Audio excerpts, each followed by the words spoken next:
En algún punto del cielo nocturno sobre el Caribe, un bombardero furtivo vuela completamente solo. Sin escoltas, sin cazas, sin misiles abriéndole camino. Solo una silueta negra, en silencio, rumbo a los nodos industriales que sostienen el país. En tierra, todo parece rutinario, radares de vigilancia barriendo, turnos de madrugada, baterías de corto alcance en alerta normal. En los puertos, grúas quietas. En refinerías, válvulas y presión mantenidas por protocolos. En centrales, tableros encendidos como siempre. Nadie ve un ataque todavía. Lo que está a punto de ocurrir no es un bombardeo para hacer ruido. Es un golpe para cortar cadenas, electricidad, combustible, refrigeración, exportación. En segundos, la industria se vuelve humo y la logística se vuelve pánico. Cuando el mando intente entender el primer impacto, el segundo ya estará ocurriendo en otra provincia. Si de verdad quieres entender cómo un golpe de precisión convierte infraestructura en crisis nacional en horas, quédate hasta el final. Suscríbete y dime en comentarios desde qué país nos ves. ¿Y cuál sería tu primera orden si el país pierde luz y mando al mismo tiempo? 30 minutos antes. 3:45 de la madrugada. Hora de Venezuela. El cielo sobre Caracas y las ciudades circundantes aún permanecía en esa oscuridad espesa que antecede al amanecer cuando los primeros destellos aparecieron en el horizonte occidental. Brillos anaranjados que durante 2 o 3 segundos iluminaron las nubes bajas con un resplandor que algunos testigos describieron después como relámpagos sin truenos. Luces que no correspondían a ninguna tormenta conocida y que dejaron en muchos una sensación visceral de que algo fundamental acababa de cambiar de manera irreversible en el equilibrio de fuerzas que hasta ese momento había mantenido la región en una calma tensa, pero predecible. Los primeros reportes llegaron fragmentados, contradictorios, difíciles de verificar en medio de la confusión generalizada que siguió a esos primeros minutos críticos. Desde el Junquito, una comunidad en las alturas occidentales de Caracas, residentes reportaron haber visto al menos 6 trazas luminosas descendiendo desde gran altitud, proyectiles que dejaban estelas apenas visibles contra el cielo nocturno, antes de desaparecer tras las montañas que separan el valle central de los llanos costeros, seguidos segundos después por explosiones distantes, cuyas ondas de choque llegaron debilitadas pero inconfundibles. Un retumbo sordo que hizo vibrar ventanas y despertó a miles de personas que inicialmente creyeron estar experimentando un temblor de tierra, solo para darse cuenta gradualmente de que los estallidos continuaban con intervalos irregulares. Algunos más cercanos, otros más lejanos, creando un patrón que sugería no un fenómeno natural, sino una secuencia coordinada de impactos distribuidos a lo largo de un corredor geográfico que se extendía desde las instalaciones industriales en el litoral central hasta las zonas de procesamiento petrolero en el estado Carabobo, pasando por nudos logísticos críticos que hasta ese momento habían operado con relativa normalidad, a pesar de las tensiones acumuladas durante semanas de retórica agresiva y maniobras militares que ambos gobiernos habían intentado presentar como meramente defensivas. La tensión había estado construyéndose durante casi un mes, desde que informes de inteligencia estadounidenses comenzaron a circular en medios internacionales, sugiriendo que Venezuela había aceptado el despliegue de asesores militares y sistemas de armas avanzados, procedentes de potencias extranjeras, específicamente equipos de radar de largo alcance, sistemas integrados de defensa aérea y, según algunas versiones, nunca confirmadas oficialmente, misiles de crucero con alcance suficiente para amenazar instalaciones estratégicas en el Caribe y potencialmente en territorio estadounidense. El gobierno venezolano había negado categóricamente estas acusaciones, calificándolas de pretextos fabricados para justificar una intervención que Washington supuestamente había estado planificando durante años. Pero los observadores internacionales notaban que las negativas carecían de la transparencia que habría sido necesaria para disipar las sospechas, especialmente cuando imágenes satelitales comerciales comenzaron a mostrar movimientos inusuales de equipamiento militar pesado hacia instalaciones que previamente habían servido funciones puramente civiles o industriales. Las advertencias diplomáticas habían escalado rápidamente. Primero llegaron comunicados formales expresando preocupación por la militarización creciente y solicitando inspecciones internacionales. Peticiones que fueron rechazadas por Caracas como injerencias inaceptables en asuntos soberanos. Luego vinieron sanciones económicas adicionales, restricciones de viaje para funcionarios específicos y, finalmente, declaraciones públicas de altos oficiales estadounidenses, advirtiendo que ciertas líneas rojas no podían ser cruzadas sin consecuencias que serían, en palabras de un portavoz del Pentágono, proporcionales y decisivas. Los analistas debatían qué significaba exactamente esa frase. Si implicaba preparación para acciones militares limitadas o simplemente presión psicológica diseñada para forzar concesiones diplomáticas. Pero la ambigüedad deliberada dejaba espacio para interpretaciones alarmistas que alimentaban un ciclo de especulación y nerviosismo en toda la región. En las calles de Caracas, Maracaibo, Valencia y otras ciudades principales. Ese nerviosismo se había vuelto palpable durante los días previos. Los supermercados experimentaron oleadas de compras de pánico cuando circularon rumores de que un bloqueo económico total era inminente o que operaciones militares podrían interrumpir las cadenas de suministro. Las estaciones de servicio vieron filas que se extendían por cuadras enteras mientras conductores intentaban llenar tanques temiendo escasez de combustible. Ironía amarga en un país que técnicamente poseía las mayores reservas petroleras del mundo, pero cuya infraestructura de refinación había estado deteriorándose durante años por falta de inversión y mantenimiento adecuado. Las farmacias agotaron existencias de medicamentos básicos, insulina, antihipertensivos, antibióticos, productos que familias acaparaban no por codicia, sino por un miedo fundado basado en experiencias previas de colapsos de suministro durante crisis anteriores. En los barrios de clase media, familias debatían si evacuar preventivamente hacia zonas rurales, consideradas más seguras, o permanecer en sus hogares. Cálculos complejos que pesaban el riesgo de quedar atrapados en posibles zonas de conflicto contra el peligro de abandonar propiedades que podrían ser saqueadas en su ausencia. Un temor nada abstracto en una sociedad donde la inseguridad había alcanzado niveles que hacían que incluso breves ausencias fueran arriesgadas. Algunos optaron por enviar a niños y ancianos fuera de las ciudades principales, mientras adultos en edad laboral permanecían atrás. Divisiones familiares dolorosas motivadas por la urgencia de proteger a los más vulnerables, mientras mantenían alguna presencia para salvaguardar medios de vida que no podían simplemente ser abandonados sin garantía de poder regresar.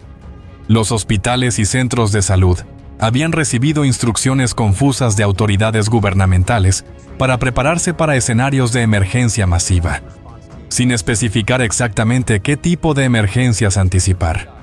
Directores médicos improvisaban protocolos basados en manuales de desastres naturales, terremotos e inundaciones, porque no existían planes formales para manejar bajas masivas por conflicto armado en zonas urbanas densamente pobladas. Inventarios de suministros médicos se revelaron preocupantemente inadecuados, con escasez crítica de material quirúrgico, sangre almacenada para transfusiones y equipos básicos de trauma que habrían sido esenciales en cualquier escenario que involucrara heridos múltiples. Personal médico trabajaba turnos extendidos voluntariamente, sabiendo que si algo ocurría, necesitarían estar presentes. Pero la fatiga acumulada ya empezaba a afectar capacidades de respuesta antes de que ninguna crisis real se materializara. En instalaciones militares venezolanas, el estado de alerta se había mantenido elevado durante semanas con rotaciones de personal que generaban agotamiento similar al observado en el sector salud. Operadores de radar escrutaban pantallas durante horas interminables, buscando cualquier anomalía que pudiera indicar aproximación de aeronaves hostiles. Pero la saturación sensorial y la tensión constante paradójicamente reducían la efectividad de la vigilancia, con operadores fatigados, comenzando a desestimar señales ambiguas, como probables falsos positivos, después de días de alertas que no conducían a nada. Comandantes de baterías de defensa aérea recibían órdenes de mantener sistemas listos para activación inmediata. Pero la ambigüedad sobre reglas de enfrentamiento creaba parálisis decisional con oficiales temerosos de que tanto disparar prematuramente como fallar en responder a tiempo podrían resultar en consecuencias catastróficas para sus carreras y posiblemente para la seguridad nacional. Los primeros impactos. Cuando finalmente llegaron en esas primeras horas antes del amanecer, tomaron por sorpresa incluso a quienes habían anticipado que algo eventualmente ocurriría. No hubo el tipo de bombardeo masivo que algunas predicciones apocalípticas habían sugerido, ni el despliegue visible de flotas aéreas que hubiera permitido advertencias tempranas claras. En cambio, los ataques fueron precisos, limitados en número, pero devastadores en sus objetivos seleccionados, diseñados aparentemente para degradar capacidades específicas, mientras minimizaban bajas civiles directas, aunque como se volvería dolorosamente evidente en las horas siguientes, la distinción entre objetivos militares e infraestructura civil crítica era mucho menos clara de lo que planificadores remotos habían asumido. El complejo de la Yaguara, una instalación industrial que técnicamente servía funciones civiles, pero que inteligencia había identificado como almacenando equipamiento de doble uso, recibió uno de los primeros impactos. La explosión inicial destruyó varios almacenes que, según reportes posteriores, contenían repuestos para sistemas de radar y componentes electrónicos importados. Pero la detonación también rompió tanques de almacenamiento de productos químicos industriales adyacentes, liberando nubes de vapores tóxicos que el viento predominante empujó directamente hacia barrios residenciales en La Pastora y Katia, zonas densamente pobladas donde miles de familias dormían sin ninguna advertencia de que debían evacuar o buscar refugio. Los primeros síntomas: irritación severa de ojos y garganta, dificultad respiratoria, náuseas violentas, comenzaron a manifestarse en cuestión de minutos, enviando oleadas de personas aterrorizadas hacia clínicas y hospitales que no tenían protocolos establecidos para tratar exposición masiva a contaminantes químicos no identificados. En Puerto Cabello, el principal puerto comercial del país, explosiones casi simultáneas destruyeron grúas de descarga, instalaciones de almacenamiento refrigerado y el sistema de generación eléctrica que mantenía operativas las cámaras frigoríficas donde se almacenaban toneladas de alimentos importados destinados a distribución nacional. Los incendios resultantes se propagaron rápidamente a través de almacenes que contenían contenedores de productos inflamables, creando una conflagración que los bomberos locales no tenían capacidad de contener con los recursos disponibles. Puerto quedó efectivamente paralizado, no solo por los daños físicos, sino por la imposibilidad de coordinar operaciones sin energía eléctrica ni comunicaciones funcionales, interrumpiendo una arteria logística de la cual dependían millones de personas para acceso a productos básicos que la producción nacional no podía satisfacer: las refinerías en la península de Paraguaná.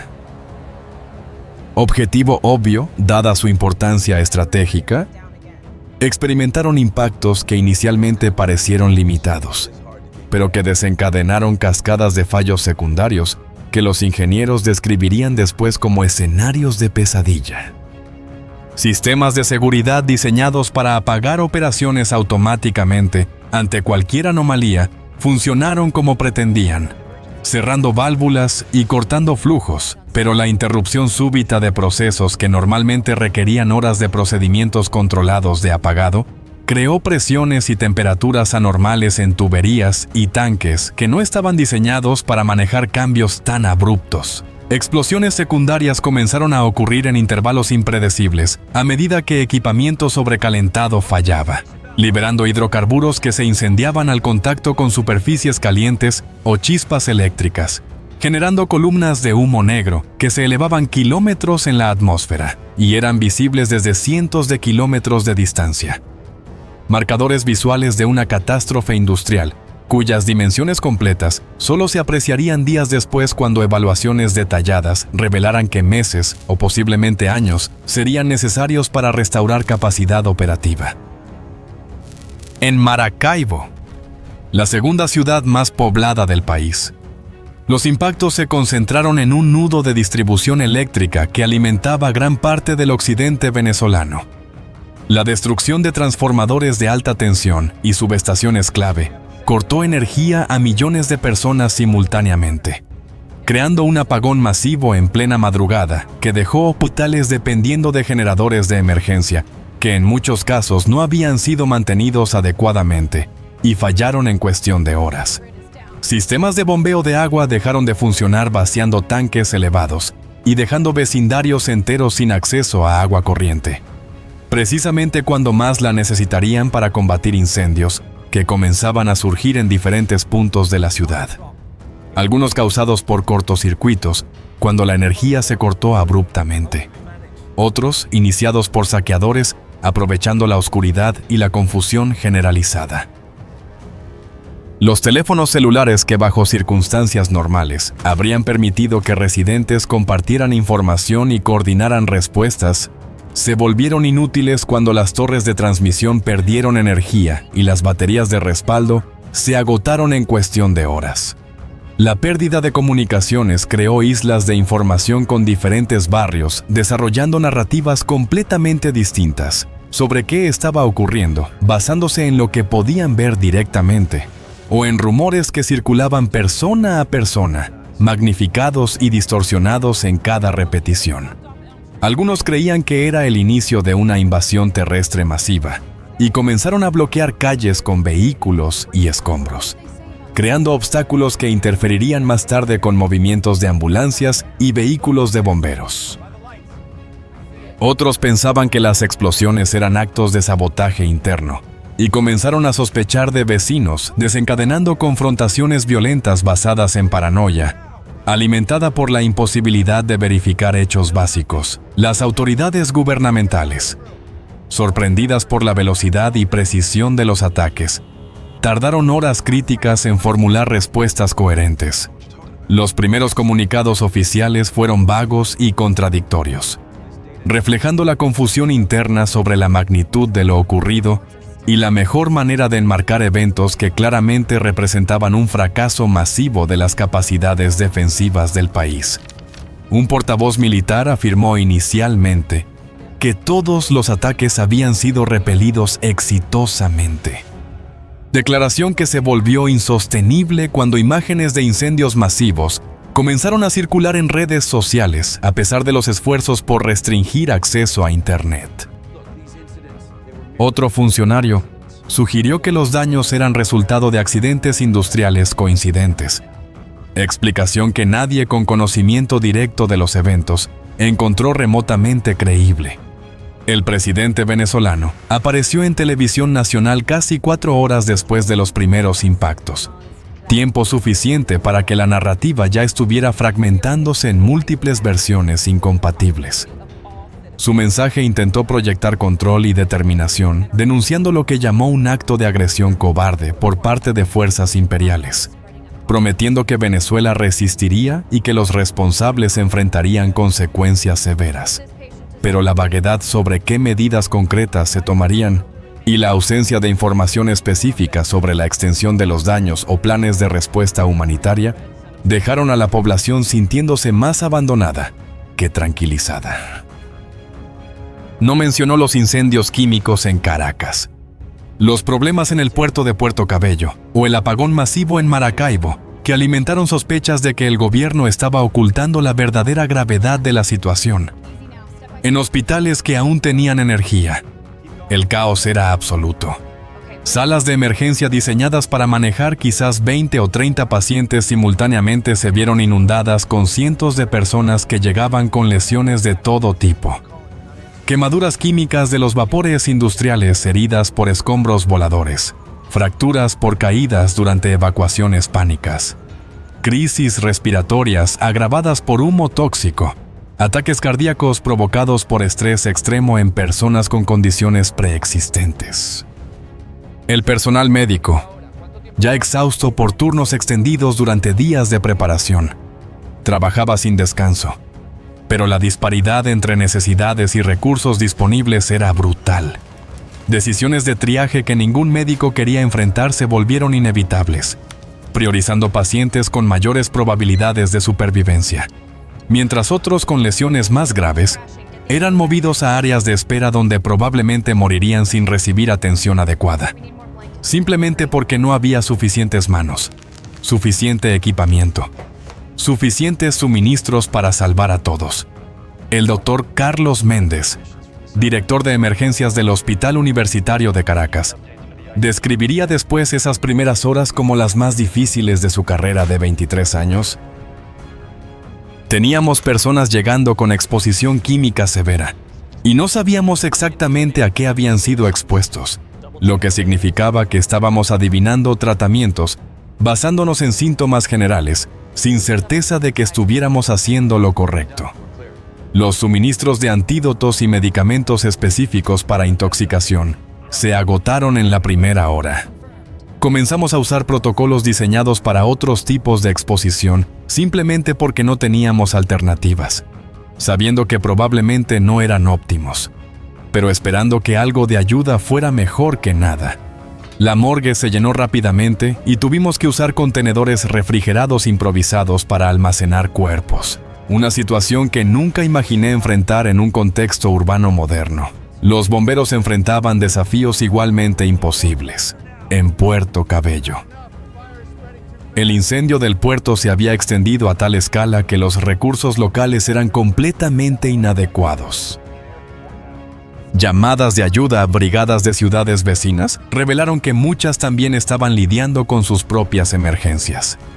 Incendios secundarios causados por apagones eléctricos o colapsos estructurales retardados de edificios dañados por ondas de choque. Los hidrantes en muchas áreas no funcionaban porque los sistemas de bombeo de agua habían perdido energía, forzando a bomberos a depender de camiones cisterna que no podían transportar suficiente agua para hacer diferencia significativa contra incendios de la magnitud que enfrentaban. La coordinación entre diferentes agencias de respuesta era casi inexistente debido a la pérdida de comunicaciones con equipos trabajando en silos aislados, sin información sobre dónde eran más necesarios o qué otras unidades ya estaban respondiendo a qué emergencias. En Paraguaná, los incendios en las refinerías crearon su propio microclima infernal. El calor radiante era tan intenso que aproximarse a menos de 200 metros era físicamente imposible sin equipamiento especializado que los bomberos locales no poseían. Personal de la refinería intentó activar sistemas automáticos de supresión de incendios con espuma química, pero muchos de esos sistemas habían sido dañados en las explosiones iniciales o no funcionaban porque dependían de energía eléctrica que ya no estaba disponible. El fuego se alimentaba de reservas masivas de hidrocarburos, combustible esencialmente ilimitado, que garantizaba que las llamas continuarían durante días o posiblemente semanas. A menos que intervenciones extraordinarias fueran posibles, las comunidades circundantes a las refinerías enfrentaron decisiones urgentes sobre evacuación. El humo negro contenía no solo partículas de combustión, sino compuestos químicos tóxicos liberados cuando materiales industriales complejos ardían a temperaturas extremas, creando riesgos de salud que se extendían kilómetros más allá del fuego visible. Autoridades locales, sin comunicación efectiva con niveles superiores de gobierno y sin protocolos claros para este tipo de escenario, improvisaron evacuaciones caóticas. Familias abandonaban hogares llevando solo lo que podían cargar, marchando por carreteras donde el tráfico normal se había colapsado en atascos interminables de vehículos moviéndose centímetro a centímetro. mientras conductores desesperados intentaban huir de la nube tóxica que se expandía lentamente bajo vientos cambiantes. En las zonas rurales circundantes a las ciudades principales, la crisis tomó formas diferentes, pero igualmente devastadoras. Cortes de energía afectaron sistemas de bombeo que irrigaban cultivos, amenazando cosechas que estaban en etapas críticas de desarrollo. Granjas, avícolas y porcinas que dependían de sistemas automatizados de alimentación y ventilación experimentaron mortalidades masivas cuando esos sistemas dejaron de funcionar. Pérdidas económicas que representaban inversiones de años destruidas en horas. Los caminos rurales se llenaron de refugiados urbanos, buscando refugio con familiares o simplemente alejándose de las ciudades que ahora se percibían como trampas mortales, presionando recursos limitados de comunidades pequeñas que súbitamente tenían que absorber poblaciones adicionales significativas, sin capacidad de proporcionar servicios básicos adecuados. El impacto en la infraestructura de transporte amplificó todas las demás crisis. Puentes críticos habían sufrido daños estructurales por ondas de choque, algunos claramente inseguros para tráfico vehicular, pero sin señalización adecuada, porque no había autoridades disponibles para evaluar y marcar peligros. Conductores que intentaban cruzar en la oscuridad o bajo condiciones de visibilidad reducida por humo, descubrían demasiado tarde que secciones de pavimento habían colapsado, resultando en accidentes que añadían más lesionados al sistema de salud ya saturado. Las líneas ferroviarias limitadas pero importantes para transporte de carga pesada quedaron cortadas en múltiples puntos, donde explosiones o incendios habían dañado rieles, durmientes o señalización, interrumpiendo movimientos de suministros que normalmente tomaban días en completarse y que ahora requerirían semanas o meses para restablecerse una vez que reparaciones pudieran comenzar. Los aeropuertos enfrentaban sus propios dilemas operacionales. El Aeropuerto Internacional Simón Bolívar en Maiquetía había cerrado temporalmente no por daños directos, sino por precaución ante incertidumbre sobre si más ataques podrían materializarse. Cientos de pasajeros quedaron varados, algunos con conexiones internacionales perdidas, otros intentando evacuar el país, pero sin capacidad de hacerlo. Las aerolíneas comerciales suspendieron vuelos hacia Venezuela, citando riesgos de seguridad, efectivamente aislando al país de conexiones aéreas comerciales regulares, precisamente cuando acceso a ayuda internacional podría haber sido más crítico. Vuelos charter privados evacuaron a diplomáticos extranjeros y ciudadanos de países con recursos para organizar tales operaciones, creando imágenes de jets privados despegando mientras ciudadanos venezolanos, sin esas opciones, observaban impotentes. En el ámbito internacional, reacciones comenzaron a cristalizarse a medida que la magnitud de los eventos se volvía aparente. El gobierno estadounidense emitió una declaración cuidadosamente redactada que reconocía que fuerzas bajo su comando habían ejecutado lo que llamaron ataques de precisión contra objetivos militares específicos en respuesta a amenazas documentadas contra la seguridad regional, pero expresando pesar por cualquier daño no intencionado a infraestructura civil o poblaciones civiles.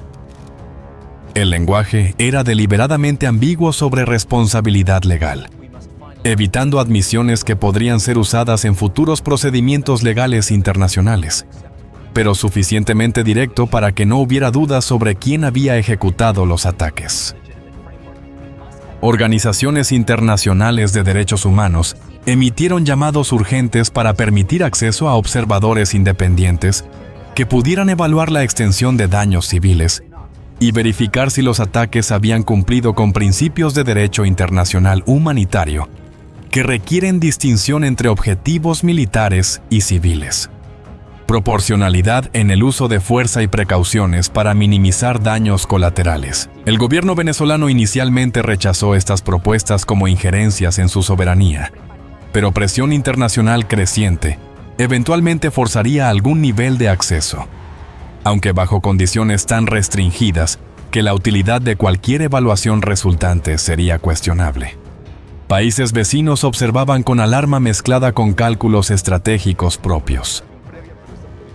Colombia, desde cuyo territorio se reportaba que algunas de las aeronaves atacantes habían despegado, enfrentó manifestaciones de ciudadanos venezolanos residentes en Colombia, acusando al gobierno colombiano de complicidad en ataques que habían matado a sus compatriotas. El gobierno colombiano negó haber autorizado uso de su territorio para operaciones ofensivas, alegando que cualquier presencia militar estadounidense en bases colombianas era parte de acuerdos de cooperación de seguridad previos que no habían anticipado este tipo de escenario. Pero la negación sonaba débil ante evidencia circunstancial de que las distancias y tiempos de vuelo hacían altamente probable que Colombia había servido como plataforma de lanzamiento. Brasil, con su larga frontera con Venezuela, comenzó a prepararse para una posible oleada de refugiados que podría exceder cualquier capacidad de respuesta planificada. Las áreas fronterizas remotas carecían de infraestructura para procesar y albergar grandes números de personas desplazadas. Pero cerrar la frontera completamente presentaba dilemas humanitarios y legales bajo tratados internacionales de refugiados. Guyana y Trinidad y Tobago enfrentaron cálculos similares, reconociendo que crisis humanitaria en Venezuela inevitablemente se derramaría más allá de fronteras nacionales, pero sin recursos adecuados para manejar las implicaciones. China y Rusia, que habían invertido significativamente en relaciones con Venezuela durante años, emitieron condenas retóricas fuertes de los ataques estadounidenses, pero fueron notablemente cautelosos sobre compromisos concretos de asistencia. Diplomáticos chinos expresaron solidaridad con el pueblo venezolano, mientras señalaban que Beijing siempre respetaba la soberanía de todas las naciones y se oponía a uso unilateral de fuerza militar, lenguaje que técnicamente criticaba las acciones estadounidenses, pero evitaba cualquier sugerencia de que China tomaría medidas directas en respuesta. Rusia adoptó tono más belicoso con funcionarios advirtiendo de repercusiones geopolíticas amplias. Pero análisis de expertos sugería que las advertencias eran principalmente para consumo interno y audiencias regionales con Moscú, poco dispuesto a confrontar directamente a Estados Unidos sobre Venezuela, dadas las complejidades de sus propios desafíos estratégicos en otras regiones. Dentro de Venezuela, la respuesta gubernamental evolucionó caóticamente durante las primeras 48 horas. Algunos funcionarios defendían respuestas militares simétricas, argumentando que la credibilidad del régimen dependía de demostrar capacidad de represalia. Pero evaluaciones realistas de las fuerzas venezolanas frente a las estadounidenses dejaban claro que cualquier confrontación directa sería suicida. Otros proponían movilización diplomática internacional, resoluciones de condena en Naciones Unidas, demandas ante la Corte Internacional de Justicia y alianzas con países que buscaban limitar el poder estadounidense de actuar unilateralmente. Un tercer grupo, más callado pero influyente, discutía si la crisis ofrecía oportunidad para negociar una transición política que terminara el aislamiento y abriera acceso a recursos de reconstrucción. En las calles, la población procesaba trauma colectivo sin guía ni apoyo. Terapeutas reportaban demanda abrumadora para tratar estrés postraumático, ansiedad y depresión. Pero el sistema de salud mental, ya débil antes de la crisis, estaba totalmente incapacitado para responder. Escuelas permanecieron cerradas, no solo por daños o cortes de servicios, sino porque docentes reconocían que los niños necesitaban procesar lo vivido sin saber cómo hacerlo bajo circunstancias tan extraordinarias. Los incendios continuaron durante días en Puerto Cabello. El fuego del puerto fue contenido tras casi una semana, cuando llegó equipamiento especializado de Colombia y Brasil, una de las pocas señales de cooperación internacional en medio de recriminaciones. Para entonces, el puerto estaba destruido, con pérdidas estimadas en miles de millones de dólares y la certeza de que pasarían años antes de recuperar capacidad operativa. Las refinerías de Paraguaná enfrentaron retos mayores. Expertos petroleros explicaron que los sistemas de refinación son extremadamente complejos, con componentes fabricados por proveedores únicos y plazos de entrega de meses o años. Algunos equipos críticos, destruidos o dañados irreparablemente, no podrían reemplazarse rápido, incluso con recursos ilimitados y acceso libre a mercados internacionales, ninguno de los cuales existía. Las proyecciones más optimistas estimaban que restaurar 50% de la capacidad preataque tomaría al menos 2 o 3 años.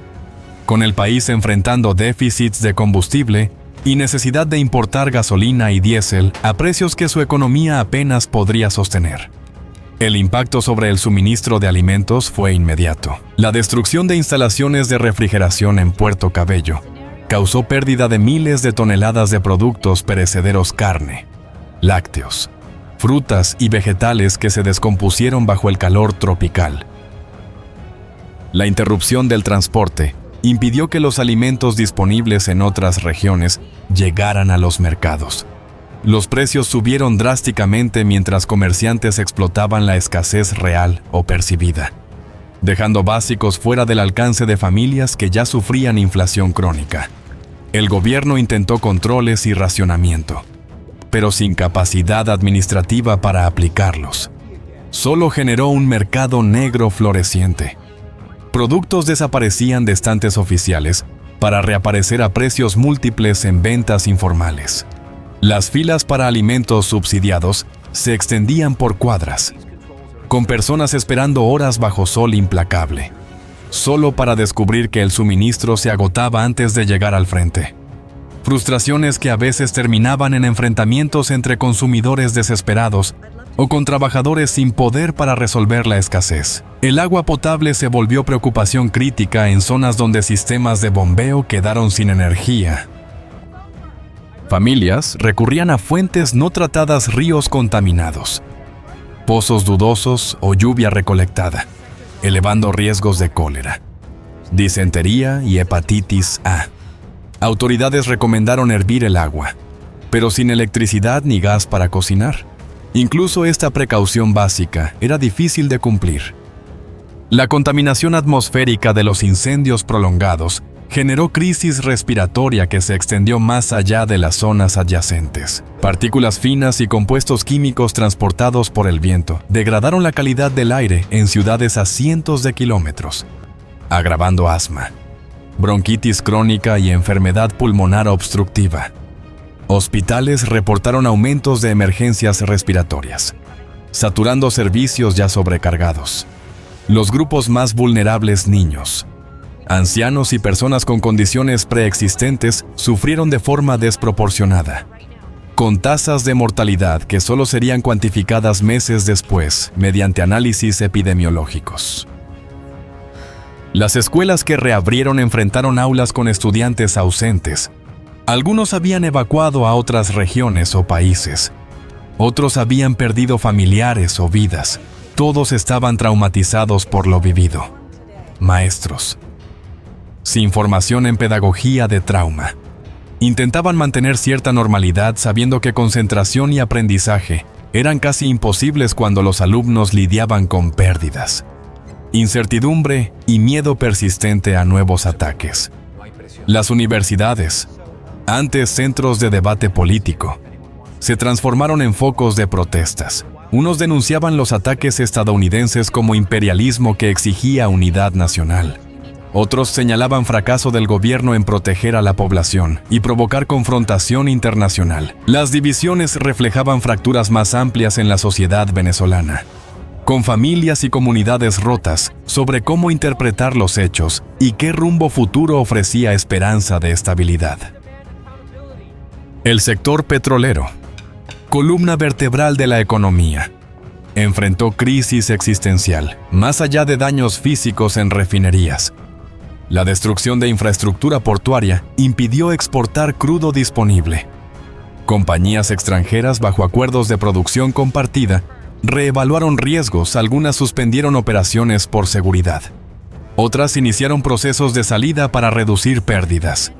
Los ingresos gubernamentales, dependientes de exportaciones petroleras, colapsaron hasta poner en riesgo funciones estatales básicas, salarios de empleados públicos maestros, personal médico. Fuerzas de seguridad se retrasaban mientras la tesorería agotaba reservas. La posibilidad de que servicios públicos dejaran de operar por falta de fondos se volvió escenario plausible, aunque oficialmente negado.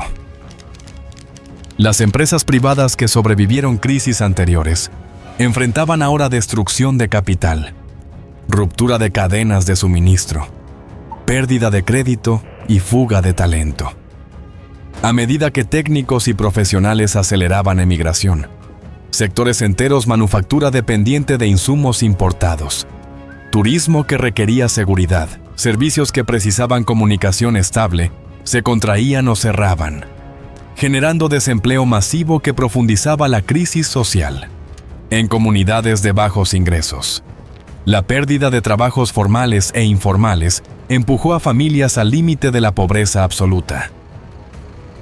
Comedores comunitarios dirigidos por iglesias y vecinos se convirtieron en redes vitales, pero la demanda superaba su capacidad.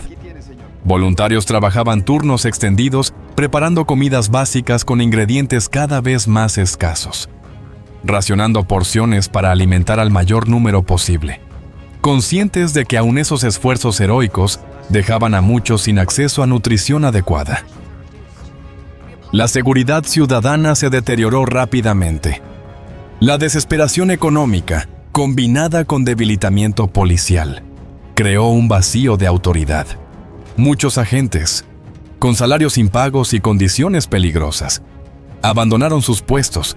Los que permanecieron estaban sobrepasados y mal equipados para contener la ola delictiva que incluía saqueos organizados, secuestros y asaltos violentos en calles y transporte público. Vecindarios intentaron organizarse en milicias de autodefensa improvisadas, creando dinámicas peligrosas donde justicia vigilante y venganzas personales reemplazaban procedimientos legales. La violencia generaba más violencia en espirales que las autoridades ya no tenían capacidad de controlar. La emigración, que había sido un flujo constante durante años, se convirtió en un éxodo masivo. Familias que antes resistían irse por propiedades, negocios o redes sociales concluyeron que permanecer era demasiado arriesgado. Cruces fronterizos legales e ilegales se dispararon, con reportes de cientos de miles cruzando hacia Colombia, Brasil y países caribeños en cuestión de semanas, creando una crisis humanitaria regional que sobrepasaba la capacidad de respuesta de los países receptores y abría tensiones políticas sobre refugiados y migración. Niños separados de padres que salían primero para establecer una base enfrentaron traumas de separación además de los de la crisis general. Ancianos quedaron atrás porque no podían soportar viajes largos o porque no había recursos para mover a todos. Dependían de redes comunitarias cada vez más deshilachadas. Y muchos cayeron en negligencia involuntaria simplemente porque ya no existía suficiente ayuda disponible para sostener a todos los vulnerables. Las narrativas sobre responsabilidad y caminos futuros se polarizaron con rapidez.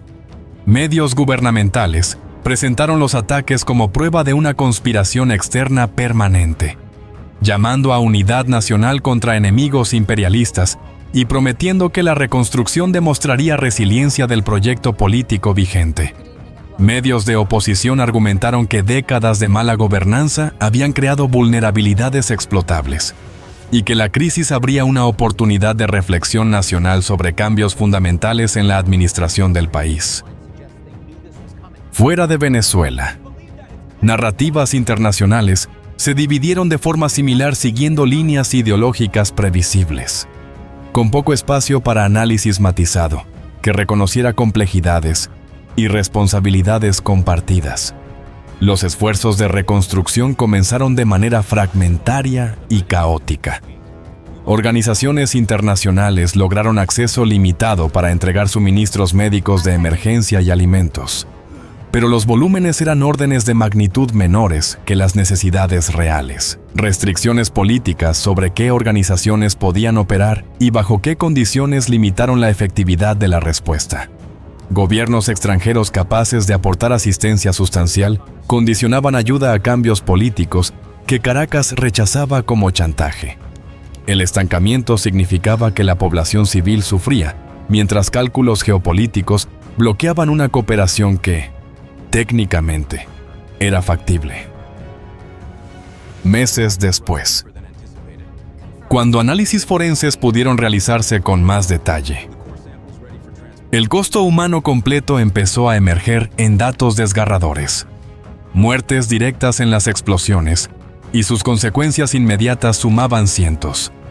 Muertes indirectas por exposición química, falta de medicamentos para condiciones crónicas, desnutrición, enfermedades transmitidas por agua y violencia asociada al colapso de la seguridad se contaban en miles. Lesiones serias que derivaron en discapacidades permanentes afectaron a decenas de miles. Trauma psicológico de severidad que requeriría tratamiento de largo plazo se extendía a cientos de miles o quizá millones. El impacto económico se mediría en pérdida de PIB, destrucción de capital físico que tomaría décadas reconstruir, y fuga de capital humano que representaba inversión educacional perdida cuando profesionales entrenados emigraban de forma permanente. La capacidad productiva del país había sido retrocedida una generación entera, con implicaciones que afectarían estándares de vida y oportunidades para los niños que estaban naciendo entonces y en los años siguientes. La pregunta de qué habría podido evitar la tragedia obsesionaría a analistas durante años. Algunos señalarían decisiones políticas específicas que crearon condiciones para la confrontación. Otros enfocarían fallos de comunicación y escalada no intencionada.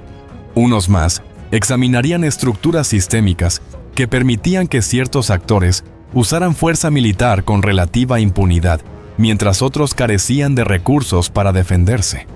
Todos reconocerían que atribuir responsabilidad a un solo factor era insuficiente para capturar la complejidad múltiples decisiones. Estructuras y contingencias convergieron para producir un desastre humanitario de una escala que ningún actor individual decía buscar, pero que colectivamente se volvió posible. Para los sobrevivientes, esas discusiones importaban menos que los desafíos inmediatos: reconstruir vidas, encontrar vivienda habitable, asegurar nutrición básica, acceder a salud cuando fuera necesario y sostener alguna esperanza de que el futuro podía ofrecer algo mejor que el presente desolador que enfrentaban al despertar. Su resiliencia, forzada por circunstancias no elegidas, se volvió el recurso sobre el cual dependería cualquier recuperación. Pero el costo de exigir tal resiliencia a una población que ya había soportado tanto era uno que ninguna contabilidad cuantitativa podría capturar adecuadamente.